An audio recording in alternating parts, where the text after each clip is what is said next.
As Oscar night approaches, Brazil is preparing for an event that many say will feel as monumental as the moon landing. The country's focus is on Fernanda Torres, the acclaimed actress whose performance in I'm Still Here has brought international attention to a long-overlooked chapter in Brazil's history. While the recognition is significant, Torres sees the film's true victory in its ability to shed light on a national trauma that has been buried for decades. On a bright February morning in Beverly Hills, Fernanda Torres steps onto the terrace of a modernist mansion wrapped in a black overcoat. The 59-year-old Brazilian actress, fresh from a trip to Lisbon, is still adjusting to her newfound Hollywood status. Just weeks ago, she won a Golden Globe for her role in I'm Still Here, becoming the first Brazilian actress to achieve such an honor.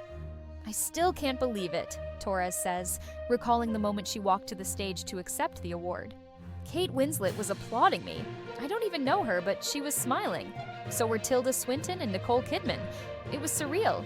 But before she could fully celebrate, an unexpected disaster forced her to flee Los Angeles. The wildfires that swept through the region left Torres scrambling for safety, her Golden Globe tucked hastily into her bag. A TSA agent at the airport raised an eyebrow at the trophy, but let it through without question. This city is the heart of cinema, and yet it's facing such a tragic reality, she says, her voice echoing the emotional weight of her on-screen. Character, Eunice Paiva, a woman whose life is torn apart by the brutalities of Brazil's military dictatorship. Now, with Oscar night looming, Torres finds herself at the center of an unprecedented moment in Brazilian film history. I'm Still Here has secured 3 nominations: Best Actress, Best Picture, and Best International Film. The low-budget, high-impact movie has captivated audiences worldwide, earning over $25 million on a modest $1.5 million budget. Directed by Walter Salles, I'm Still Here is not just a film, it's a cultural phenomenon. Since its release in Brazil last November, it has dominated the box office, maintaining its top position for over 12 weeks. According to Salles, the film's success transcends entertainment. It has become a necessary conversation. "We never spoke about it," Torres says, referring to Brazil's military dictatorship that lasted from the 1960s to the 1980s. Thousands were tortured, hundreds disappeared, and yet the country moved on without reckoning with its past. This is very Brazilian. You sweep everything under the carpet. The story of I'm Still Here is based on the memoir of Marcelo Rubens Paiva, whose father, Rubens Paiva, was a congressman turned activist who was arrested and never seen again. The film follows Eunice, his wife, who endures her own arrest before being released without explanation.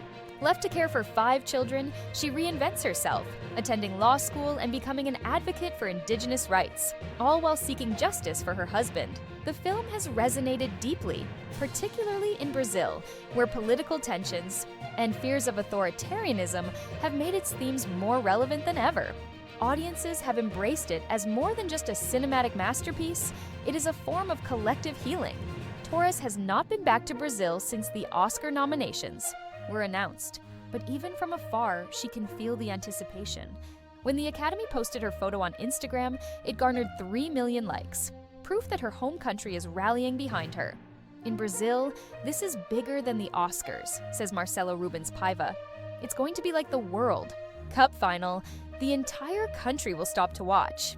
Even amid the excitement, controversy has surfaced. Spanish actress Carla Sofia Gascon, another nominee, recently criticized Brazilian fans for what she described as online harassment. However, her campaign took a turn when past racist tweets surfaced. Some speculate that Brazilian fans. One thing is certain. On Oscar night, the streets of Rio de Janeiro will be filled with carnival celebrations, but for a brief moment, all eyes will turn to Hollywood. Torres follows in the footsteps of her legendary mother, Fernanda Montenegro, who was the first Brazilian actress to receive an Oscar nomination for Central Station in 1998.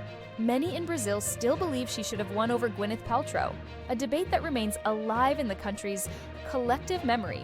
Montenegro also plays a role in I'm Still Here, portraying an older version of Eunice, whose later years are clouded by Alzheimer's. The film's title itself comes from a moment in real life, when the real Eunice Paiva, struggling with memory loss, reminded her children, "I'm still here." She passed away in 2018 at the age of 89. When asked about her daughter's success, Montenegro is filled with pride. "There is a miracle in my life," she says. "I have lived nearly 100 years, and I get to witness my daughter flourish as both a human and an artist." Does she have any advice for Torres as she prepares for the biggest night of her career? She has already won, Montenegro says. Being nominated is the Oscar itself. Torres' upbringing mirrored the artistic and political world depicted in I'm Still Here. Growing up in Rio de Janeiro, she was surrounded by intellectuals, playwrights, and musicians who gathered in her home to discuss politics and create art. It was an environment where creativity and activism were inseparable, where the arts weren't just about entertainment, but a form of resistance. She recalls childhood evenings filled with the voices of passionate debates, the rhythmic strumming of guitars, and the urgent whispers of those who feared they were being watched. Her parents, both prominent figures in Brazil's theater scene, were no strangers to the power of storytelling as a tool for change. "I grew up knowing that art could challenge authority," Torres reflects. "It wasn't just about expression, it was about survival." This world of quiet defiance intertwined with the story of the Paiva family. Rubens Paiva, a former congressman and vocal opponent of the military dictatorship, was already a revered figure in these circles. He had dedicated his career to democratic ideals, fully aware of the dangers that came with his stance. When he was taken by the regime in 1971, never to be seen again, it sent shockwaves through the resistance movement. The loss was deeply personal for those who had known him, but even more so for his family, especially his wife Eunice. Yet instead of being silenced by grief, Eunice transformed pain into purpose.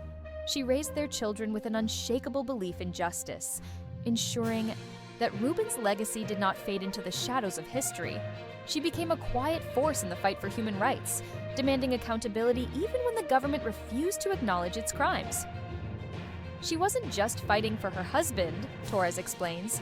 She was fighting for truth, for every family who lost someone and never got answers. This is what elevates I'm Still Here beyond a mere tale of loss. Yes, it is filled with tragedy, Torres says, but it is not a tragedy. It's a story of transformation. Eunice was the great woman behind the great man, but after the tragedy, she became herself. Her journey, much like Brazil's, was one of reclaiming identity, of refusing to let silence and fear define the future. For Torres, portraying Eunice was more than just a role. It was a responsibility to history. It was about giving voice to a generation that had been forced into silence, about ensuring that the sacrifices made in the fight for democracy were never forgotten. Walter Salles, the film's director, has a deeply personal connection to this story, one that extends far beyond filmmaking. His family was close to the Paivas, and he grew up knowing Marcelo, the youngest of the 5 children. For Salles, this wasn't just a historical drama, it was a story that had been woven into his own life for decades. Marcelo's life took a heartbreaking turn in 1982 when a devastating swimming accident left him paralyzed. But much like his mother, he refused to be defined by tragedy. Instead, he found strength in storytelling. His memoir, Happy Old Year, was more than just a personal account of resilience. It became a bestseller, inspiring an entire generation of Brazilians facing their own hardships. Marcelo's ability to turn pain into purpose was a testament to the same unwavering spirit that had defined his mother's fight for justice. Marcelo published another book, I'm Still Here, a deeply personal chronicle of his mother's relentless battle against the forces that had tried to erase his father's existence. It wasn't just a book about loss, it was about memory, justice, and the power of refusing to be silenced. That book became the foundation for the film, bringing the Paiva family's story full circle. For Salles, adapting I'm Still Here was more than just an artistic endeavor. It was a responsibility. He knew that, in a country where so many stories of the dictatorship remained buried, this was an opportunity to shed light on the truth. His careful direction ensured that every frame carried the weight of history while honoring the courage of those who had fought to uncover it.